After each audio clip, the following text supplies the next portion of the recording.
Sed obediente ahora y disfruta por la eternidad. El título para hoy: sed obediente ahora y disfruta por la eternidad.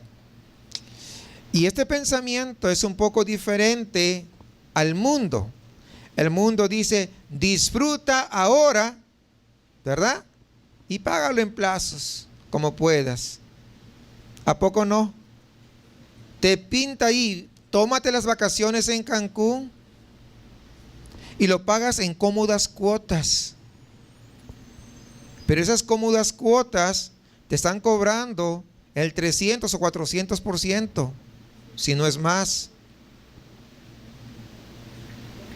Pero el pensamiento de Dios es diferente. Es sed obediente, ¿cuándo? Ahora.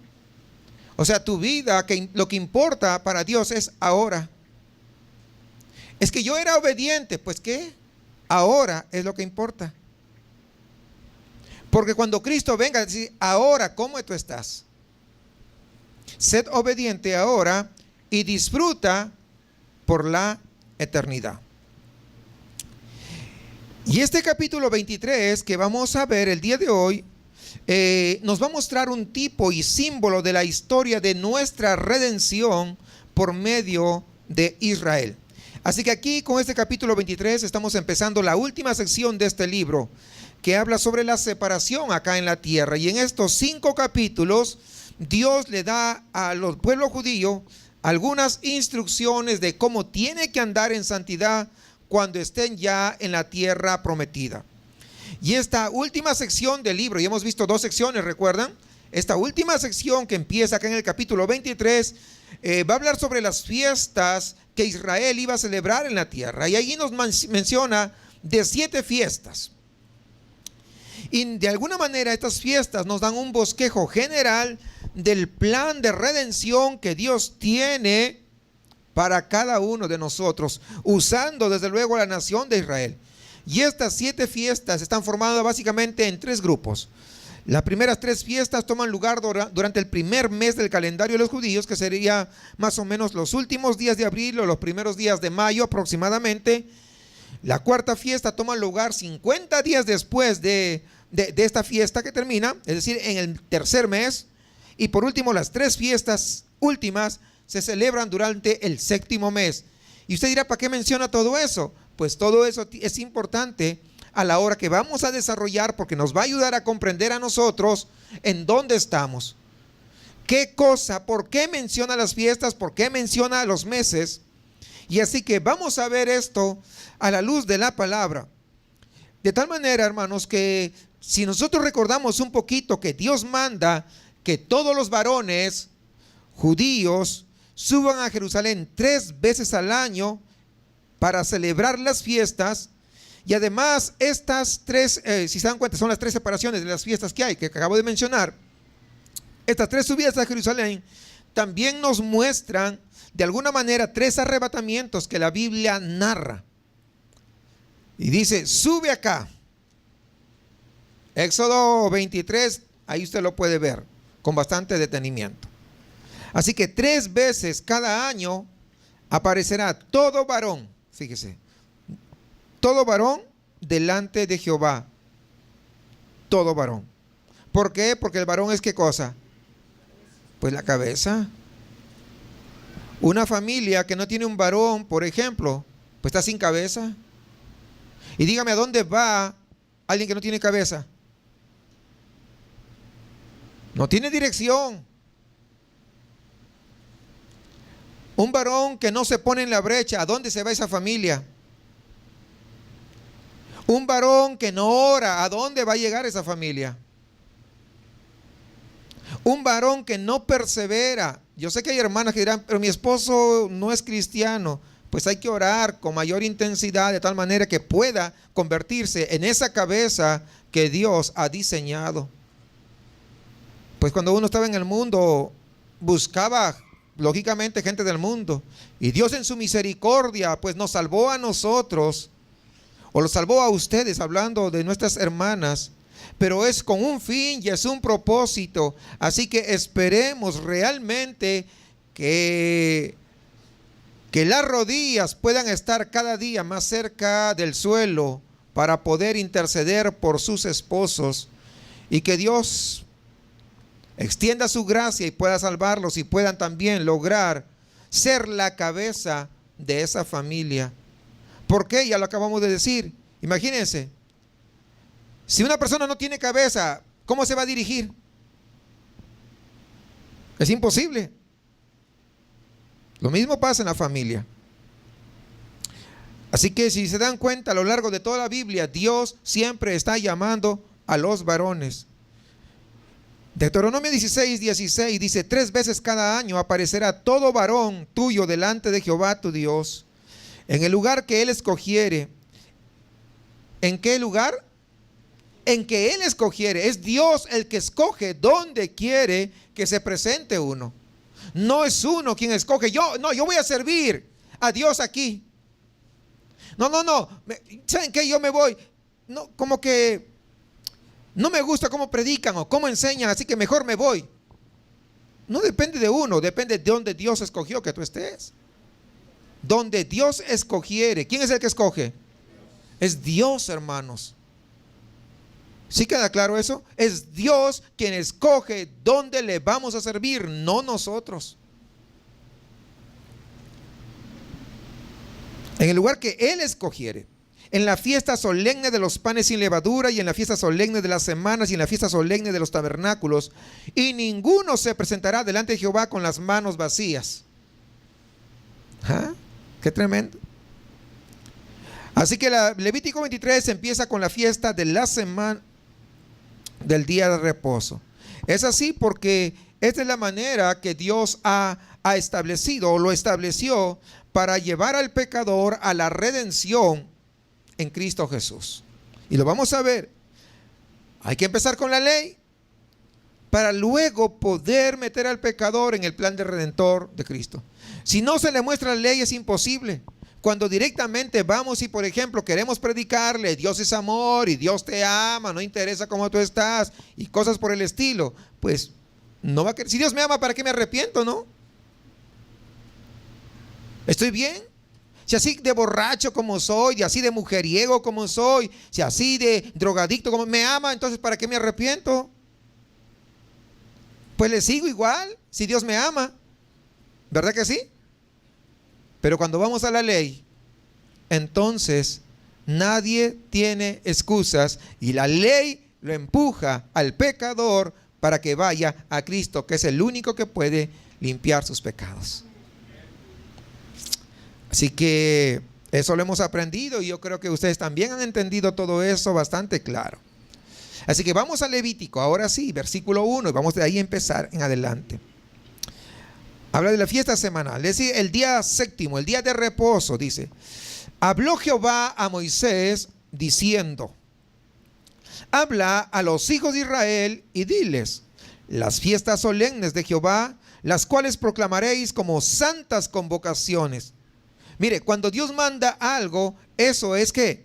Es una convocatoria ¿qué? Santa. Entienda eso, cuando Dios ordena algo, esa orden es una orden santa, porque viene de un Dios santo. Cuando alguien te llama para algo, es un llamamiento santo, porque el que te llama es 3 veces santo. Cuando Dios te dice sírveme en esto, es un llamado santo. Por lo tanto, tenemos que tener ese entendimiento, amados hermanos. Y acá dice: como santas convocaciones serán estas. 6 días se trabajará, mas el séptimo día será de reposo. Santa convocación, ningún trabajo haréis. Día de reposo es de Jehová en donde quiera que habitéis. Lógicamente, en ese tiempo, pues se descansaba el séptimo día, el día sábado. Pero Dios desea que un día a la semana nosotros se lo demos a Él. No tiene que ser el sábado, puede ser cualquier día, porque nuestro reposo es Cristo Jesús. ¿Estamos claros? Él es nuestro reposo. Entonces, pero hay que darle un día al Señor. Pero a veces algunos, el día que tienen descanso, lo ocupan para hacer sus otras labores, en lugar de estar en la casa del Señor, cuando Dios lo dio. ¿Para qué? Para poder honrar y servirle a Él. Es que es el único día que tengo para alabar. Pues saca de los otros días, pero el día del Señor, tú estate en la presencia del Señor. Es que es el único día que tengo para pintar la casa. Pues sácate otro tiempo, pero el día de reposo, el día que tienes que estar en la casa del Señor, debes estar en la casa del Señor. Sí entendemos, hermanos, o sea, ya no vamos a respetar un día como el sábado, y eso ya lo hemos explicado bastante, pero hay que estar en la casa del Señor. Por ejemplo, vemos a la iglesia primitiva. Ellos se reunían ¿qué día? El primer día de la semana, que es domingo, como lo hacemos nosotros. Pero es el día para estar en la casa del Señor. Y el día que debemos estar en la casa del Señor no es para intercambiarlo con ninguna otra cosa. Debo estar en la casa del Señor. Pero a veces el día de estar en la casa del Señor lo intercambiamos con nuestros quehaceres particulares. Entonces, le estamos quitando ese día al Señor. Imagínese a alguien que no viene ni martes ni jueves y el domingo se le da por pintar la casa, pues no va a venir toda la semana. Y es el día del Señor.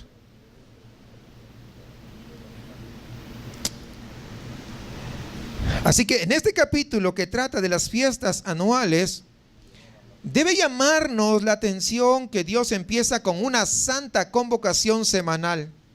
Sí, acabamos de verlo, una santa convocación. ¿Por qué será? Bueno, el sábado, el día de reposo, hermanos, según la Biblia, en Éxodo 31 usted lo puede ver, es la señal del pacto que Dios hizo con Israel. O sea, el día de reposo es una señal de ese pacto. Entonces, al celebrar esta convocación cada semana, lo que estaba haciendo el pueblo de Israel, estaba dando testimonio del pacto de la ley. Estaban dando testimonio de la sumisión de ellos a esa ley que había sido dada a través de Moisés. Es decir, yo me someto voluntariamente a la ley de Moisés, a lo que Dios ha establecido. Es lo que está diciendo ahí. El día de reposo, siendo el séptimo día de la semana, era un constante entonces recordatorio del pacto de la ley. Uno tenía que trabajar y obedecer. Fíjense, miren ustedes, trabaja y obedece todos estos días. ¿Cuántos días? 6 días, ¿verdad? 6 días. ¿Qué haces? Trabaja y obedece, en primer lugar. Y el séptimo día, para que merezcas o para que recibas, ¿qué cosa? El reposo y la bendición después. ¿Sí captan la idea? Miren cómo va. Trabaja y obedece, entonces recién la bendición y el reposo de parte de Dios. ¿Qué tal? ¿Cómo lo ven? Extraordinario. Qué sabiduría tan extraordinaria de parte de nuestro Dios. Así que de esta manera Dios nos muestra cómo Él, hermano, no sé si usted va entendiendo, cómo Él está preparando al pecador para poder recibir la redención que viene después. Lo vamos a ver luego, ahí en la Pascua. Es decir, la primera fiesta anual, que es un cuadro de Cristo y su obra ahí en la cruz. La ley lleva al pecador a Cristo, acabamos de decirlo. Mire, vamos a recordar Gálatas. Capítulo 3, versículo 24. De manera que la ley ha sido nuestro ayo para llevarnos a Cristo, a fin de que fuésemos justificados. ¿Cómo? ¿Cómo vamos a ser justificados? Por la fe. Justificados por la fe. La ley entonces hace que el pecado que abunda. Y entonces al abundar el pecado, la ley es como decir, si usted lo ve así, mi mano aparentemente no tiene nada, pero si lo miramos con una lupa, estoy seguro, o con un microscopio, más seguro que va a haber unos cuantos microbios por ahí.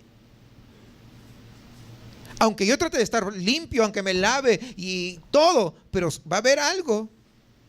que no se puede ver a simple vista. Pero cuando con el microscopio, los microbios parecen ahí, wow, parecen cucarachas. ¿Sí? Igual, te ves así normalito. Pero cuando te miras a través de la ley, entonces resulta que eres un mentiroso, resulta que eres un adúltero, resulta que eres alguien que le gusta levantar falso testimonio. En fin, tantas cosas. Es la ley entonces la que hace que salga a la luz el pecado. Y cuando a alguien le cae el 20, como dicen acá, entonces, wow, pues ya no tengo, entonces estoy con la culpa. Es allí donde uno puede recibir la salvación, ¿verdad? Por la sobreabundante gracia de Dios. Como dice Romanos 5:20, pero la ley se introdujo para que el pecado abundase. Es decir, no es que haya más pecado, no, sino que con la ley se da a conocer el pecado. Por eso que al verse, wow, qué cantidad de pecado. Mas cuando el pecado abundó, ¿qué dice? Sobreabundó la gracia del Señor. La carga de la ley, las obligaciones, las obras, la culpa que uno adquiría por no poder cumplir con todo, preparaba al judío para lo que vendría después en el Mesías. Por eso que ahí en Mateo, en el Evangelio de Mateo, en el capítulo 11, versículo 28 al 30, dice: venid a mí. ¿Qué palabras? Todos los que estéis, ¿qué cosa?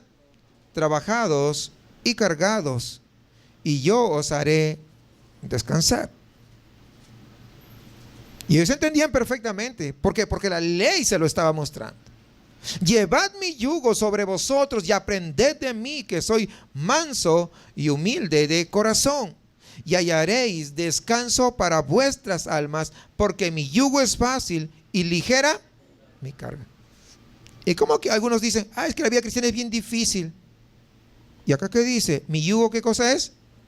Fácil. ¿Quién es el mentiroso? ¿Dios o nosotros? Se hace difícil porque nosotros no nos queremos someter a la palabra. Porque nosotros no nos queremos someter a Dios, entonces se hace difícil. Porque entonces contristamos al Espíritu Santo, y el Espíritu Santo, al no estar allí fervientemente obrando dentro de nosotros, se nos complica. Pero cuando uno se somete a la ley, entonces el yugo va a ser fácil, porque lo hacemos por amor, y la carga no va a ser tan pesada como todos los pecadotes grandotes y oscuros que teníamos antes, que esa sí era una carga pesada. Va a ser muy ligera. Pero es cuando tenemos al Espíritu Santo de Dios, cuando nosotros nos sometemos a su palabra. Si nosotros no queremos someternos ni obedecer a su palabra, va a ser carga y va a ser difícil.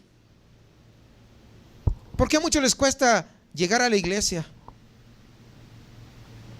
Porque les es difícil. Porque para algunos es como una carga. Ir a la iglesia los martes, si salgo bien cansado de trabajar. Menos mal que ninguno de ustedes ha dicho eso, ¿verdad? Qué bueno. Yo me imaginaba. Entonces Dios pone el día de reposo primero, fíjese, antes que las fiestas anuales de las que vamos a hablar. ¿Para qué? Para mostrarnos algo, que la ley prepara al pecador para poder recibir la redención por la gracia, la redención por medio de la Pascua, que es la primera fiesta que vamos a ver a continuación. Así que vamos a ver la fiesta solemne de la Pascua, allí en el versículo 4 del capítulo 23 que estamos leyendo. Primero la ley, recuerden, en el día de reposo, la ley, es pacto de ley, hace recordar, la ley primero, ahora viene la Pascua, fíjense. Estas son las fiestas solemnes de Jehová, las convocaciones santas a las cuales convocaréis en sus tiempos, en el mes primero, a los 14 del mes, entre las 2 tardes, Pascua es de Jehová. Esta es la primera fiesta de las 7 y nos muestra el establecimiento de la redención entre los hombres. Los detalles de esta fiesta están ahí en Éxodo capítulo 12. No lo voy a ver hoy porque pues, es bastante extenso, pero le doy la cita para que usted lo pueda leer. Donde el cordero muere para que los pecadores puedan aplicar esa sangre y evitar el juicio de Dios, ese juicio de muerte. Esta es la primera fiesta que el judío celebra cada año. Dice el 14 del primer mes del calendario judío, y esto corresponde a nuestro calendario prácticamente los últimos días entre abril o mayo. Entre los últimos de abril y los primeros días de mayo. En ese intervalo. Así que la fiesta de la Pascua, hermanos, es un cuadro de la obra de Cristo ahí en la cruz, un cuadro de la redención por la sangre que el Cordero de Dios, Jesucristo, derramó en lugar suyo y mío. Eso es lo que simboliza. Fíjense algo más. Juan 1:29, para hacerle recordar algo de lo que estoy hablando en estos momentos. El siguiente día vio Juan a Jesús que venía a él y dijo: he aquí el Cordero de Dios que quita el pecado del mundo. ¿Ven? Cristo entonces es nuestra Pascua, porque es lo que se hacía en la Pascua. El que fue sacrificado en nuestro lugar para poder rescatarnos del juicio divino de muerte. Miren 1 Corintios 5:6. Vamos a ver, para que vean que quién es nuestra Pascua. Porque todo tiene un sentido, un significado. No es buena vuestra jactancia. ¿No sabéis que un poco de levadura leuda toda la masa? ¿No sabéis que un poquito de levadura, o sea, no es bastante? Un poquito. Si tenemos un bote de pintura blanca y le ponemos apenas una gota de pintura negra, ¿seguirá siendo blanca? Ya no es blanca. Ya le cambió. Si echamos 5 gotas, pues más. Pero una gota ya le cambió, ya no es blanco ya. Un poquito de levadura, un pecadito oculto, un pecadito que no queremos que Dios trate con nosotros, leuda toda la masa. Limpiaos pues de la vieja levadura. Hay que limpiarse. ¿Y quién lo va a hacer? Dice limpiaos. ¿Quién lo va a hacer? Pues nosotros. Diga yo. ¿Sí? Porque si nosotros como que está... No. Diga yo tengo que limpiarme de esa vieja levadura. Para que seáis nueva masa sin levadura como sois. Porque nuestra Pascua, ¿qué es quién? ¿Se da cuenta de lo que estoy hablando? ¿Ve? Ahí va la relación. La Pascua que celebraban, ¿quién es? Para nosotros es Cristo. Ya fue sacrificada por nosotros. Así que celebremos la fiesta no con la vieja levadura, ni con la levadura de malicia y de maldad, sino con panes sin levadura de sinceridad y verdad. Listo. Pues ni explicación merece, pues está bastante claro, hermanos, ¿no? Así que Cristo es nuestro Cordero sin mancha. ¿Y quién nos rescató? Con su sangre. ¿Alguien dice amén? Amén. Claro. Miren, vamos a ver.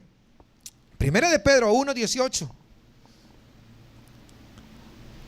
Primera de Pedro 1:18 y 19. Sabiendo que fuiste rescatados de vuestra vana manera de, es decir, antes vivías vanamente. Es decir, no servía para nada la vida que llevabas antes. Eso es vano. Para nada. La cual recibisteis de vuestros padres, no con cosas corruptibles. ¿De quién recibiste? De vuestros padres. ¿A poco? Sí. Si no, cuando tú ya te hiciste cristiano, cuando Cristo te salvó, ¿qué te dice tu familia? Ah, eres un traicionero. Has traicionado nuestra religión. ¿Verdad que sí? Claro. Pero eso es vana, esa era vana. Pero nuestros padres, ahí está. Nos inculcaron y nos llaman traicioneros. no con cosas corruptibles como oro o plata, sino con la sangre preciosa de Cristo, como de un cordero sin mancha y sin contaminación, sin levadura. Entonces la ley, ya vimos, está simbolizada por el día de reposo. Y es la ley quien lleva al pecador a Cristo a fin de que pueda obtener la redención por medio de la sangre de ese cordero de la Pascua. ¿Sí? Vamos viendo cómo va. Primero la ley, luego viene la Pascua, que para nosotros nuestra Pascua es Jesucristo. Sigamos, versículo 6 del capítulo 23 del Levítico, del 6 al 8. Y a los 15 días de este mes es la fiesta solemne de los panes sin levadura a Jehová. 7 días comeréis panes sin levadura. El primer día tendréis santa convocación. Ningún trabajo de siervos haréis, y ofreceréis a Jehová 7 días ofrenda encendida. El séptimo día será santa convocación. Ningún trabajo de siervo haréis. Es decir, inmediatamente después de la Pascua empiezan los 7 días de los panes sin levadura. Fíjense, inmediatamente después de la Pascua. La Pascua se celebra el 14 del primer mes y la fiesta de los panes sin levadura se celebra el 15 del mismo mes y dura ¿cuántos días? 7. 7 días. Se celebra como sin levadura. Empieza sin trabajo y termina sin trabajo. Hermanos, esta fiesta es un cuadro de la comunión con Dios viviendo en santidad. Nuestra comunión con Dios, ¿cómo debe empezar? Fíjense, inmediatamente, porque ven, después de la Pascua vienen los panes sin levadura. Es de inmediato, es decir, nuestra comunión con Dios debe empezar inmediatamente después de la Pascua. Es decir, después que ya hemos sido ¿qué? Salvos. No es que voy a esperar un año para ver que madure y a veces se queda, ¿cómo dicen cuando hay una fruta que no madura? ¿Cómo le dicen ustedes?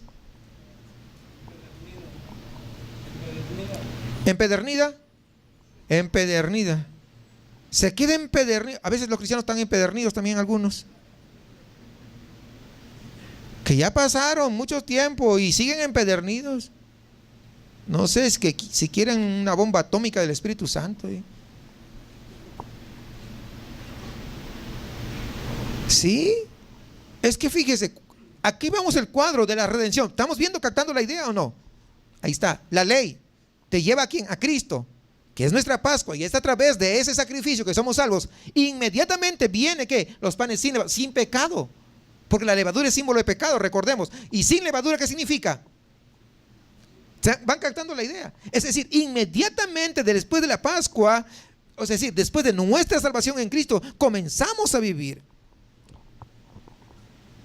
Pero muchas veces no se da así. Pero debería.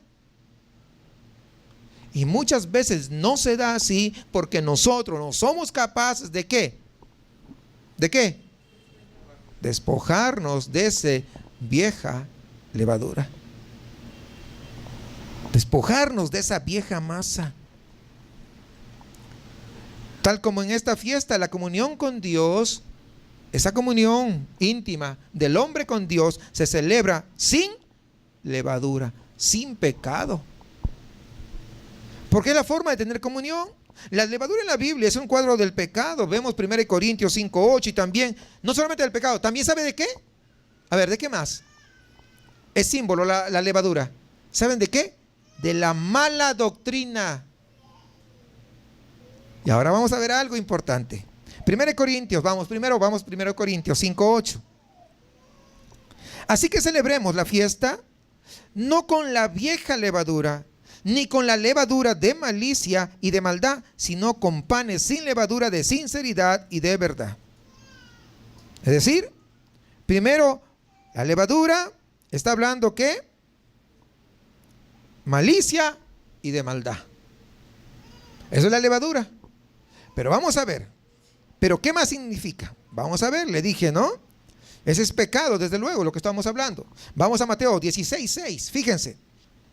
Mateo 16:6, hay algo importante que vamos a ver acá. Y Jesús le dijo, mirad guardaos de la levadura. ¿De quién? De los fariseos y de los saduceos. Entonces entendieron que no les había dicho que se guardasen de la levadura del pan, sino de la doctrina de los fariseos y de los saduceos. Para andar en comunión con Dios, tenemos que andar en santidad. Esto quiere decir, amados hermanos, que necesitamos limpiar nuestras vidas de todo tipo de pecado, de todo tipo de maldad. Pero también significa que tenemos que limpiarnos de toda mala doctrina. ¿Alguien dice amén? Porque si alguien está escuchando la sana doctrina y le presta un oído a otras cosas por ahí que sabe que no son verdad, cuidado, no puedes andar en comunión con Dios. Cuidadito, porque esa es levadura. Muchos no entienden que la mala doctrina estorba la comunión, tanto como el pecado. Pero acá lo acabamos de ver. No, yo ya no peco, no. Pero estás pecando cuando estás escuchando otra cosa que no es bíblico. Pero un poquito nomás, el resto dice es cierto, pero un poquito nomás. Pues sí. Ahí está, ¿es claro o no es claro? Yo pregunto, ¿no? O sea, ¿qué más claridad que esto? ¿Por qué me miran así, hermanos? Pero lean la Biblia, es lo que dice.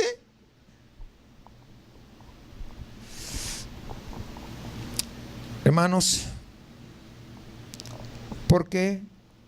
Porque ese poquito de mala enseñanza va a corromper como la levadura, va a corromper la santidad, va a corromper la comunión con Dios y lo va a romper ahí, esa relación con el Señor. Así que hay que tener mucho cuidado. Dos cosas, el pecado, pero también la mala doctrina. De donde venga, aunque venga de mi familia, aunque venga de parte de mi familia, aunque venga de parte de mi papá ya pues qué, no está. Pero estoy diciendo para que entiendan, o sea, no interesa de parte de quien venga. Además, esta fiesta empieza y termina sin trabajo, exactamente como Dios desea nuestra comunión con Él.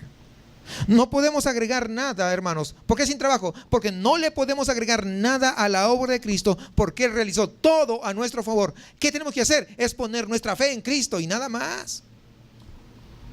Sí, captamos, por eso que empieza así. Tenemos comunión con Dios por la obra y los méritos de Cristo, no por nada que nosotros hayamos hecho. Cristo ya establece o restablece la comunión de usted y mío. ¿Con quién? Con Dios. Es Cristo. Es a través del sacrificio vicario. Pero tenemos que valorarlo.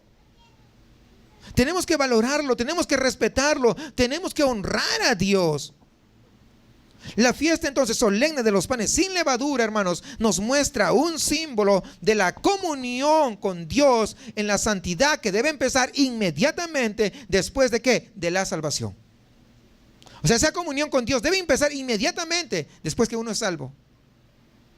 No quedarse empedernido. Hubiera puesto el título así, ¿verdad? No te quedes empedernido. Hubiera sido un buen título. Después de repente saco un mensaje sobre ese tema. Sigamos versículo 9, hermanos. 9 al 11. Y habló Jehová a Moisés. Esta es la fiesta solemne de los primeros frutos. Y habló Jehová a Moisés diciendo: habla a los hijos de Israel y diles: cuando hayáis entrado en la tierra que yo os doy y seguéis su mies, traeréis al sacerdote una gavilla por primicia de los primeros frutos de vuestra siega.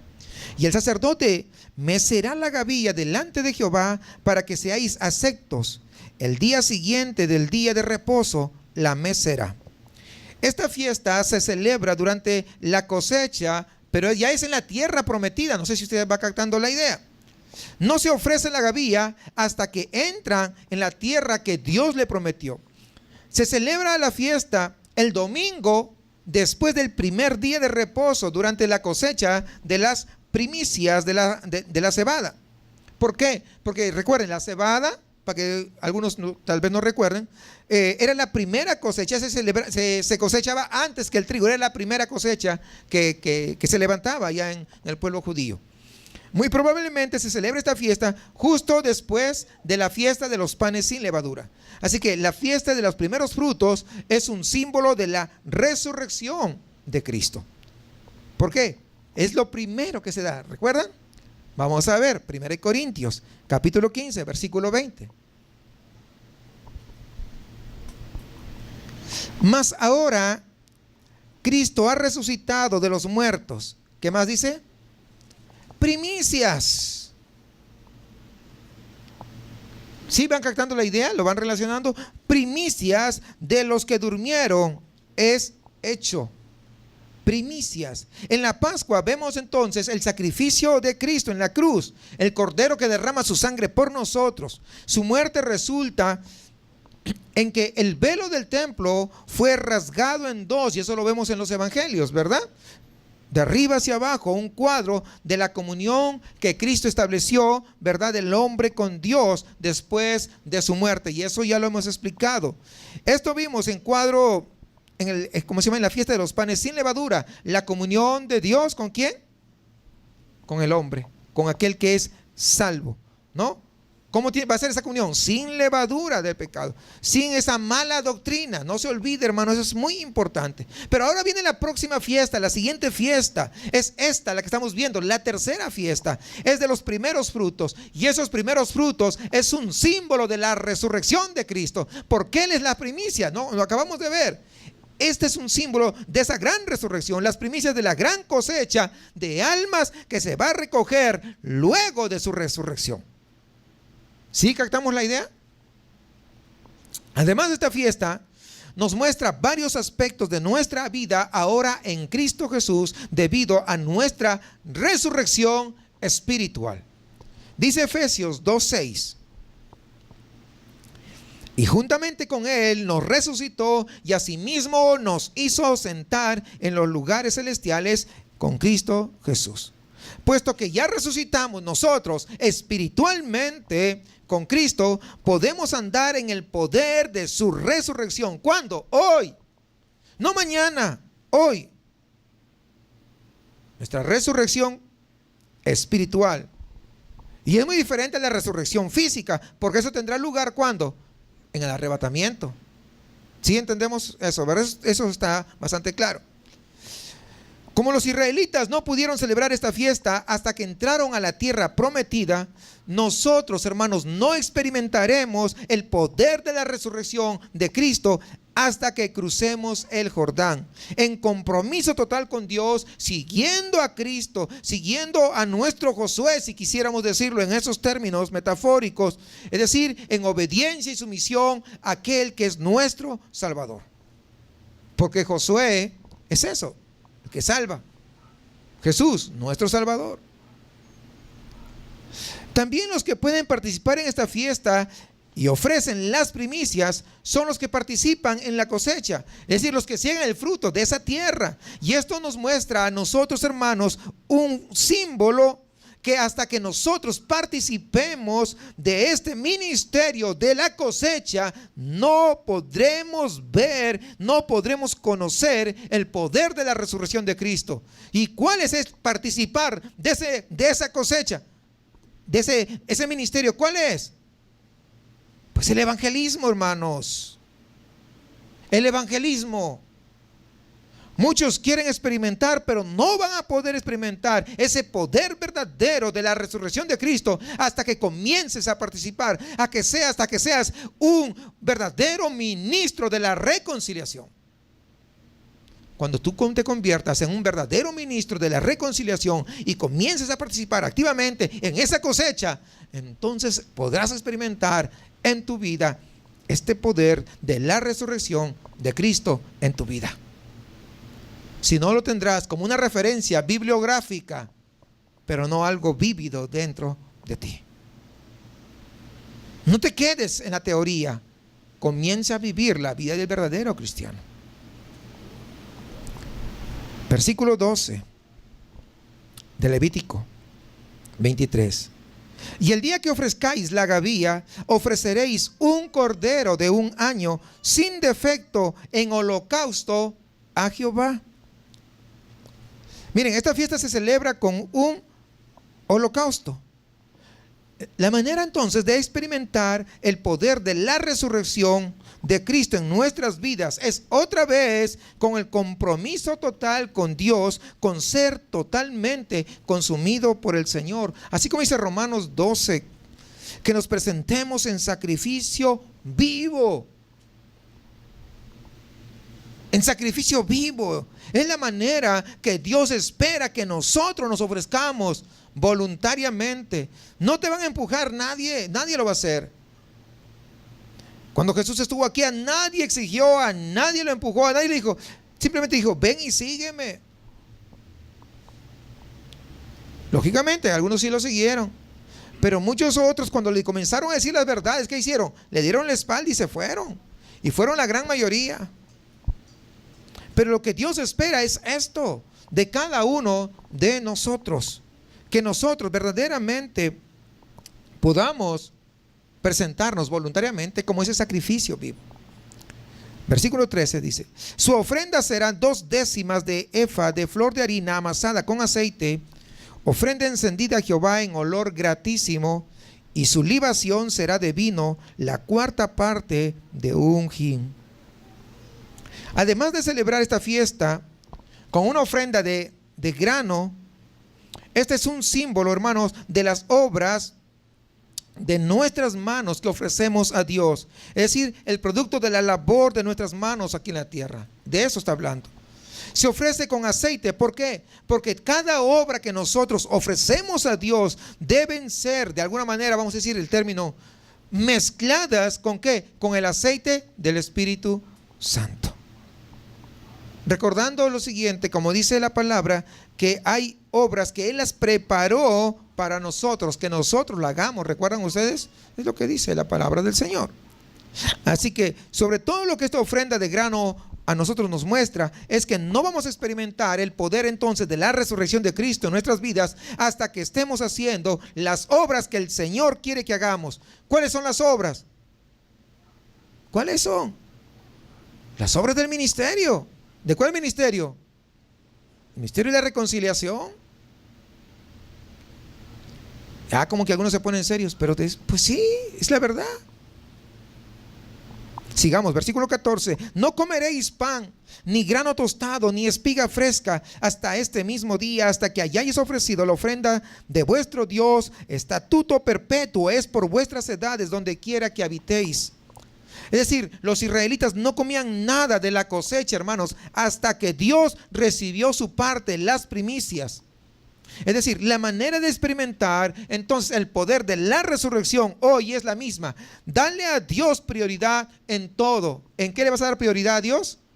En todo. Dale su parte primero. Dale las primicias de su tiempo. Dale las primicias de tus talentos. Dale la primicia de tus finanzas. Todo, de todo, hermano, de todo. No te reserves para ti las cosas más importantes. Dale de todo. Vamos a continuar. La fiesta solemne de las semanas. Versículo 15 y 16. Y contaréis desde el día que sigue al día de reposo, el día en que ofrecisteis la gavilla de la ofrenda mecida, 7 semanas cumplidas serán, hasta el día siguiente del 7º día de reposo. Contaréis 50 días, entonces ofreceréis el nuevo grano a Jehová. Es decir, entre el ofrecimiento de la gavilla en la fiesta de los primeros frutos, que es un cuadro de la resurrección, ¿recuerdan? Y esta celebración de esta fiesta, ¿cuántos días hay? 50. Es lo que dice. La palabra griega para quincuagésima, como el 50º día, o sea, el día 50, ¿sabe cómo es? Pentecostés. De ahí viene penta, ¿se acuerdan? 5. Pentecostés. Y por esto nosotros vemos este nombre en el Nuevo Testamento, ya en griego. Esta fiesta entonces no es tan nueva. Recuerden, yo les explicaba cuando estábamos estudiando el libro de los Hechos. O sea, no fue una fiesta que celebraron por primera vez en la iglesia. No, ¿desde cuándo está? Imagínense. Ya celebraban ya. Y es una fiesta propiamente ¿de quién? De los judíos, ¿no? Los judíos, no olvidarnos eso, ¿eh? Entonces, esta fiesta entonces es un cuadro de la venida del Espíritu Santo y ese comienzo de la época de la iglesia ahí en Hechos 2, que ya nosotros lo hemos estudiado con amplitud. Versículo 17, sigamos ahí. De vuestras habitaciones traeréis 2 panes para ofrenda mecida. ¿Cuántos panes? Fíjense, 2 panes, atentos a esto. Que serán de 2 décimas de efa de flor de harina, cocidos como. Estos son con levadura. Miren, y ahora van a ver por qué. Como primicias para Jehová. Durante esta fiesta se ofrecen 2 panes, pero ¿cuál es la diferencia con los anteriores? Que estos son como con levadura. Se ofrecen entonces los 2, ¿cómo? A la misma vez, simultáneamente. Y este es un cuadro del gentil y el judío, o del judío y el gentil, los 2 juntos, formando un solo cuerpo, el cuerpo de Cristo. Pero cada judío y cada gentil en el cuerpo de Cristo todavía viene con su levadura, viene con su naturaleza pecaminosa. Por eso es que está con levadura. Recuerden, la levadura es símbolo de pecado. Entonces vemos que los panes se hacen con levadura, que es un cuadro de la corrupción del ser humano por el pecado original, ahí en el huerto del Edén.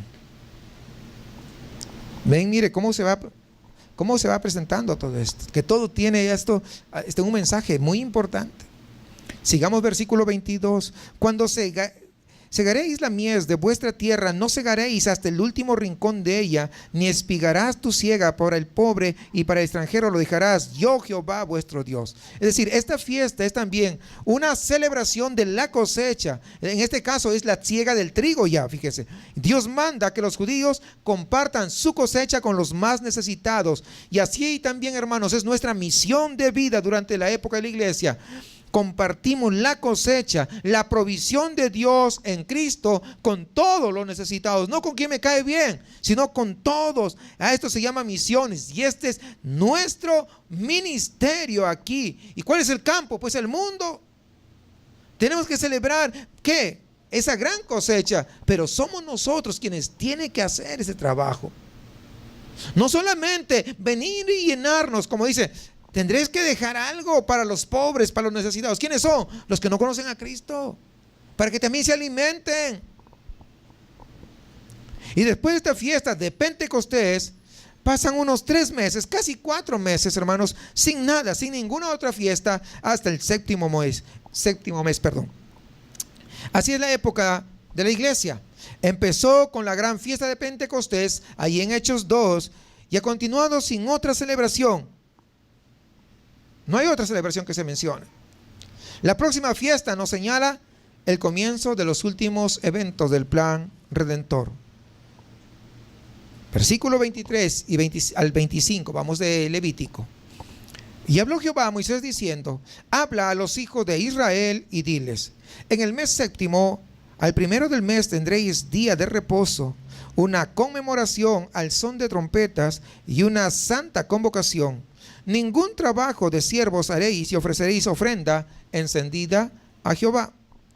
Es decir, la fiesta solemne de las trompetas. ¿Sí? Es la reunión de Israel ahí en la tierra. Dios le dio a los judíos trompetas para reunir al pueblo y luego a la nación de Israel. Fíjense, miren lo que dice en Números 10 para ver cómo Dios hace esto. Jehová habló a Moisés diciendo: hazte 2 trompetas de plata. De obra de martillo las harás, las cuales te servirán para convocar la congregación y para hacer mover los campamentos. Y cuando las tocaren, toda la congregación se reunirá ante ti a la puerta del tabernáculo de reunión. Esta fiesta es la tercera y última vez que Dios llama a los varones israelitas a Jerusalén. Los judíos deben subir ahí a Jerusalén para las 3 primeras fiestas en grupo y suben luego, dejan un espacio 50 días después para Pentecostés, ¿recuerdan? Y ahora, ¿verdad?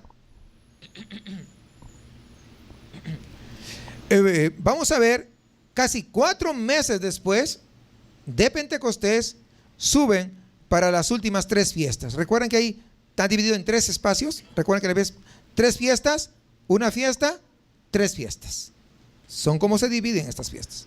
Así que 4 meses después va la tercera vez que tienen que subir para estas 3 últimas fiestas que se van a dar. Y en la fiesta de las trompetas, ¿qué está ocurriendo? Una convocación al pueblo de Israel al son de la trompeta. Y vemos aquí un cuadro de la reunión de Israel allí en la tierra prometida al final de la época de la iglesia. Y esto ya sucedió, si se quiere, en estos tiempos. ¿Cuándo? 1948, mayo de 1948.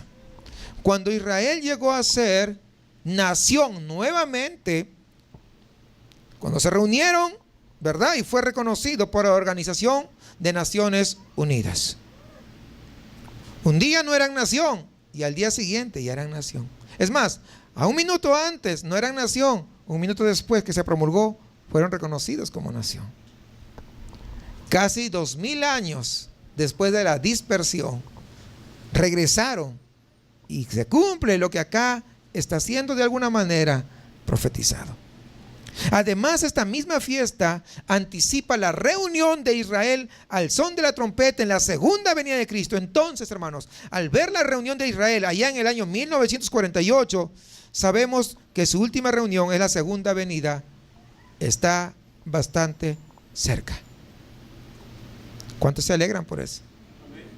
No lo veo con alegría, lo veo con preocupación algunos. Pues debería alegrarnos que Cristo viene. Pues si Cristo viene ya, pues adiós sufrimientos, adiós mundo cruel, adiós las caritas de fuchi que tanto me miraban, adiós a todos los chismes y falsos que me levantaban, adiós a toda mi familia que pues me quería, me deseaba lo malo, lo peor, adiós a todos esos amigos. Ay, es que yo no quisiera irme todavía. ¿Por qué? ¿Cuántos ya se quieren ir con Cristo? Pues alegres. Ve, por acá no se quieren ir, ve. Uno nomás dijo amén. Por acá sí. ¿Y por allá? Ah, bueno, yo pensé que pasó. Dije solamente los del centro nada más. Entonces, si ya se produjo, fíjense cómo estamos en los acontecimientos proféticos del plan de redención, hermanos. Si ya estamos llegando casi al final y vemos cómo ya Israel fue reunificado, ¿no?, en su propio territorio. Esto es señal, hermanos, de que nosotros tengamos que estar muy alertas, muy alertas. Fíjense, les voy a leer allá en Mateo 24, 29. E inmediatamente después de la tribulación de aquellos días, el sol se oscurecerá y la luna no dará su resplandor y las estrellas caerán del cielo y las potencias de los cielos serán conmovidas. Entonces aparecerá la señal del Hijo del Hombre en el cielo. Y entonces lamentarán todas las tribus de la tierra y verán al Hijo del Hombre viniendo sobre las nubes en el cielo con poder y gran gloria. Y enviará a sus ángeles con gran voz de trompeta y juntarán a sus escogidos de los 4 vientos desde un extremo del cielo hasta el otro. Cristo viene pronto. Cristo viene pronto, hermanos. Hay que estar apercibidos. Si bien es cierto, muchas veces nos dicen Cristo viene pronto, y pues desde que yo tengo uso de razón decían Cristo viene pronto, pero los tiempos de Dios no son los tiempos míos ni de usted. Y el pronto de Dios no es el pronto suyo ni el pronto mío, porque el pronto de Dios es cuando le dé la santa gana, porque Él es soberano. ¿Cuántos entienden eso? O sea, ¿nosotros qué? Nosotros debemos estar apercibidos, aunque no venga hoy o no haya venido hasta hoy y estemos de repente 30 o 40 años en la iglesia. No importa, sigamos, porque el pronto de Dios puede seguir el siguiente segundo. ¿Sí entendemos eso? Sí, hermanos, el pronto de Dios. Imagínense ustedes cuando estaban reunidos allí como 120 en el aposento alto. Dice, ¿y qué dice? ¿Y de qué? Y de repente vino el Espíritu. No les avisó. Dijo, y de repente vino el Espíritu Santo. Porque Dios lo hace como en el tiempo que Él considera. No está diciendo, hey, mira, no dejes de congregarte, mira, porque ya voy. No, pues si su palabra está clara, dice, no dejar de congregados como algunos tienen por costumbre.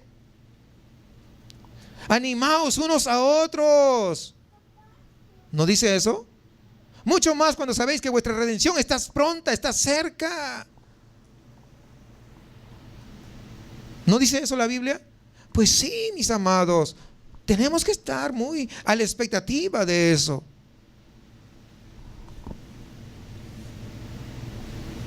Tenemos que estar a la expectativa.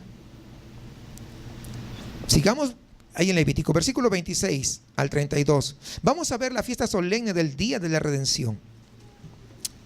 También habló Jehová a Moisés diciendo, a los 10 días de este mes séptimo será el día de expiación. Tendréis santa convocación y afligiréis vuestras almas y ofreceréis ofrenda encendida a Jehová.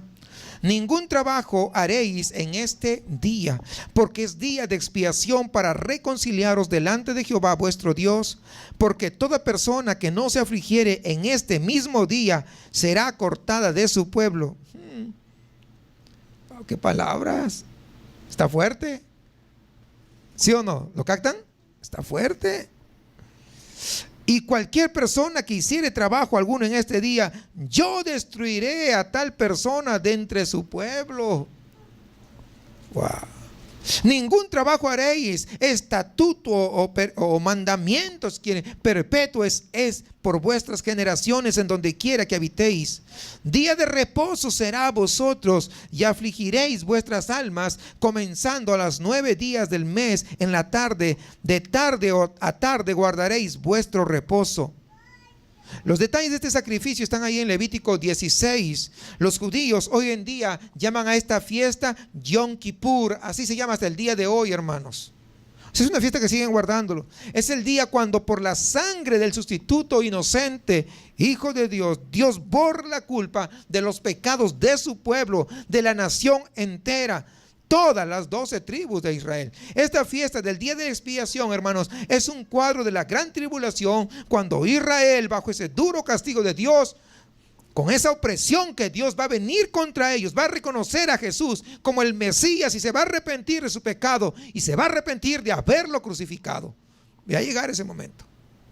¿Se dan cuenta? Este capítulo es todo el plan de redención, no solamente para nosotros, sino incluso para el pueblo judío. Por eso todo el plan de redención. Por eso la obediencia es cuando, ahora, para disfrutar el futuro. Fíjense lo que dice la profecía en Zacarías 12:10 al respecto de lo que estamos hablando. Y derramaré sobre la casa de David y sobre los moradores de Jerusalén espíritu de gracia y oración, y mirarán a mí, a quien traspasaron, y llorarán como se llora por hijo unigénito. Fíjense. Se van a lamentar a verlo crucificado a Jesús. ¿Se dan cuenta? Ahí está la idea, ahí está clara. Afligiéndose por él. ¿Cuándo han visto a los judíos afligidos por él? Pues no, pero va a llegar el momento, porque esta profecía se va a cumplir. Como quien se aflige por el primogénito. Es decir, esto está a punto de verse. Vamos a Zacarías 13:1. Fíjense, sigamos. En aquel tiempo habrá un manantial abierto para la casa de David y para los habitantes de Jerusalén, para la purificación del pecado y de la inmundicia.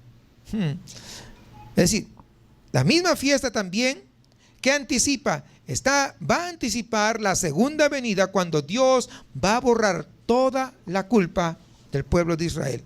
Es decir, el próximo evento en el calendario profético de Dios es el arrebatamiento de la iglesia. Dios nos quitará del camino para volver a poner su atención ¿sobre quién?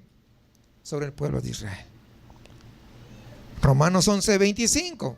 Ahí el apóstol Pablo nos dice: porque no quiero, hermanos, que ignoréis, no quiero que seas unos ignorantes de este misterio, para que no seáis arrogantes. Es que nosotros los judíos, por despreciarnos, nosotros somos los hijos.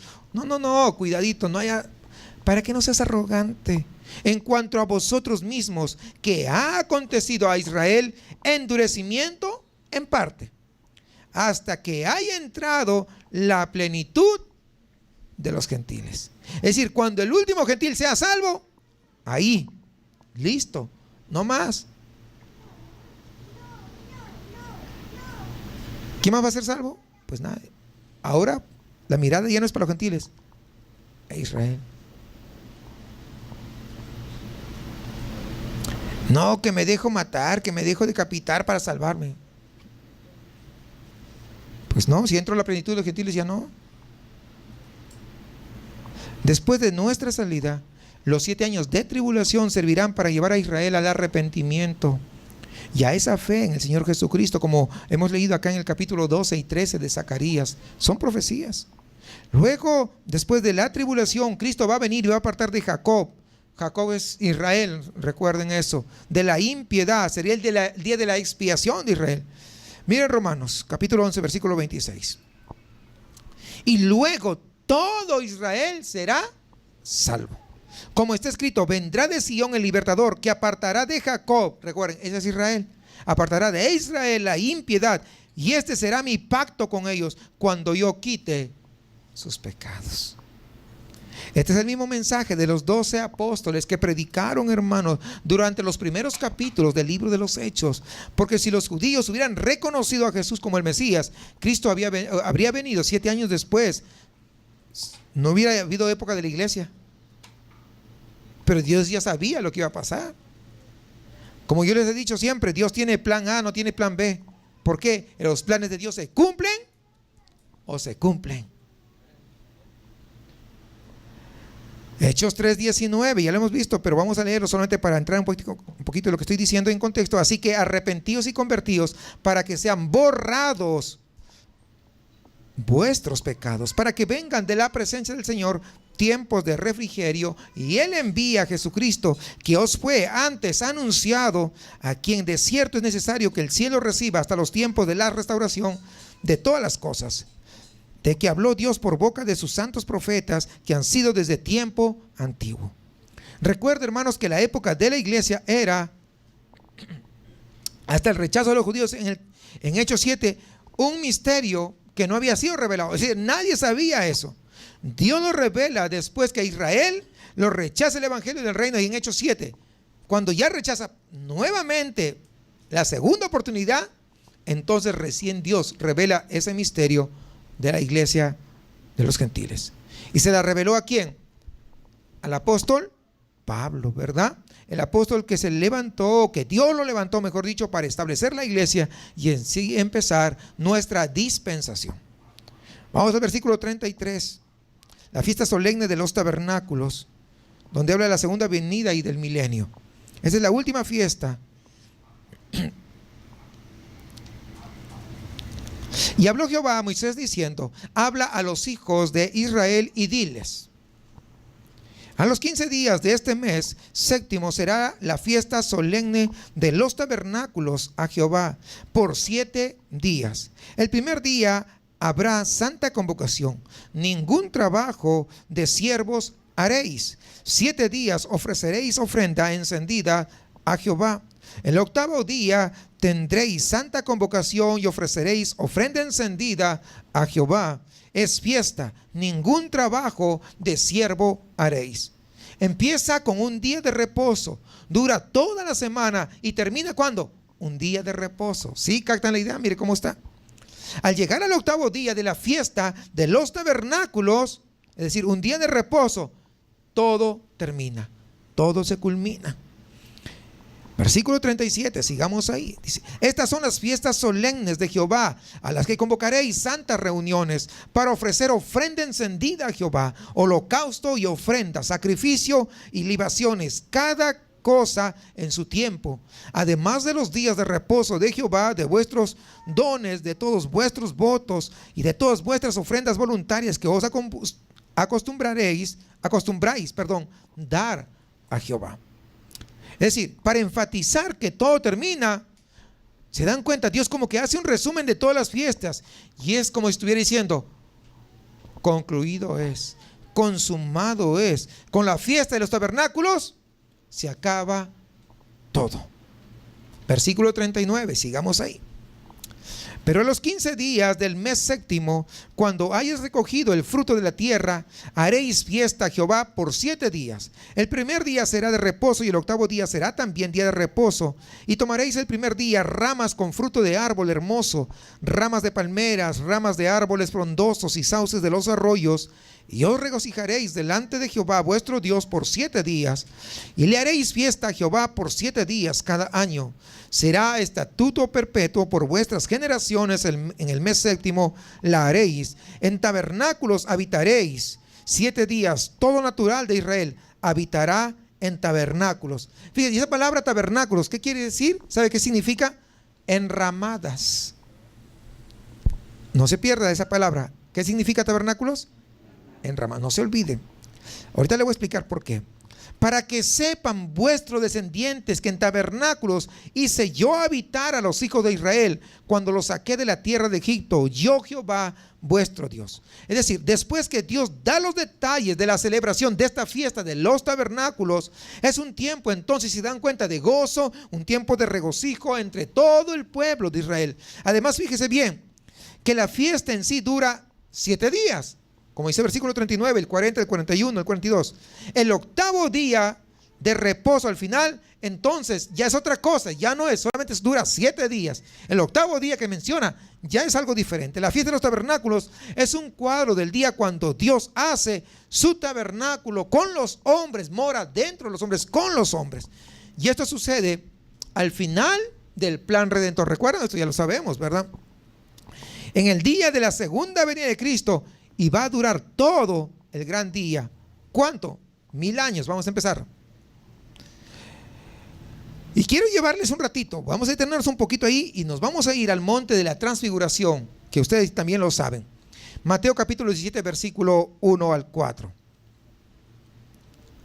Cuando Jesús se transfigura. 6 días después, Jesús tomó a Pedro, a Jacobo y a Juan, su hermano, y los llevó aparte a un monte alto y se transfiguró delante de ellos y resplandeció su rostro como el sol y sus vestidos se hicieron blancos como la luz, y he aquí les aparecieron Moisés y Elías hablando con él. Entonces Pedro dijo a Jesús: Señor, bueno es para nosotros que estemos aquí, y si quieres hagamos aquí 3 enramadas, una para ti, otra para Moisés y otra para Elías. Enramadas. ¿Por qué? Por lo que ya había sido dicho aquí en Levítico. Los tabernáculos, ¿recuerdan? Cuando Dios va a morar en medio de su pueblo. Ahora, Él es lo que está diciendo aquí: hagamos 3 enramadas, justamente en referencia. No es que se le ocurrió así, sino que ya tenía Él una idea de lo que había sido dado allí en Levítico. ¿Captan la idea? ¿Se dan cuenta? Pedro, Jacobo y Juan vieron a Cristo ahí en su gloria, que es un cuadro de la segunda venida. Vieron, dice, con Cristo también ¿a quién? A Moisés y a Elías, que son los dos testigos de la tribulación ahí en el Apocalipsis. Pedro reconoció cuál día fue. Por esto es que quería hacer las 3 enramadas, porque dijo: no, Cristo va a estar y va a morar con nosotros, pues hagamos las enramadas. Esa es la idea. O sea, él no era un desconocido para nosotros muchas veces. ¿Por qué se le antojó hacer esas enramadas? No, no es que se le antojó. Él sabía muy bien lo que la palabra del Señor Dice, nosotros a veces nos falta leer, por eso que no entendemos por qué Pedro hizo lo que hizo. Pero aquí está, y creo que con esto queda bastante claro. Quería hacer 3 tabernáculos. ¿Por qué? Porque la segunda venida sucede durante la fiesta de los tabernáculos. Esa es la razón. Durante todo el milenio, cada año, celebrarán la fiesta de los tabernáculos, porque será, hermanos, una celebración continua de la segunda y la gloriosa venida de nuestro Señor Jesucristo, el Mesías, el día cuando Dios hizo su tabernáculo en medio de los hombres. Esa es esa celebración grande. El octavo día, el día de reposo, después de estos 7 días de esta fiesta, es un cuadro, ¿saben de qué? De la eternidad. ¿Por qué? Porque ahí termina todo.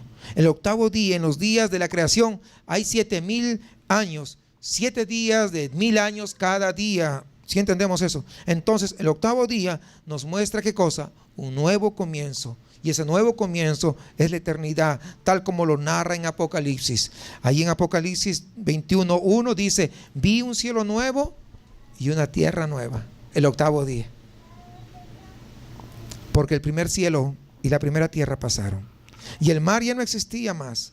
Y yo, Juan, vi la santa ciudad, la nueva Jerusalén, descender del cielo de Dios, dispuesta como una esposa ataviada para su marido. Y oí una gran voz del cielo que decía, he aquí, el tabernáculo de Dios con los hombres. Fíjense, nuevamente la menciona. Y Él morará con ellos, y ellos serán su pueblo, y Dios mismo estará con ellos como su Dios. Es decir, después de todo el plan de redención durante toda la historia, ya lo sabemos, en el octavo día Dios hará su tabernáculo con los hombres, pero será para siempre. Ahora, a la luz de todo este plan de Dios para redimir al hombre, ¿qué debemos hacer? ¿Qué tienes que hacer? Versículo 44, que es el final. Así habló Moisés a los hijos de Israel sobre las fiestas solemnes de Jehová.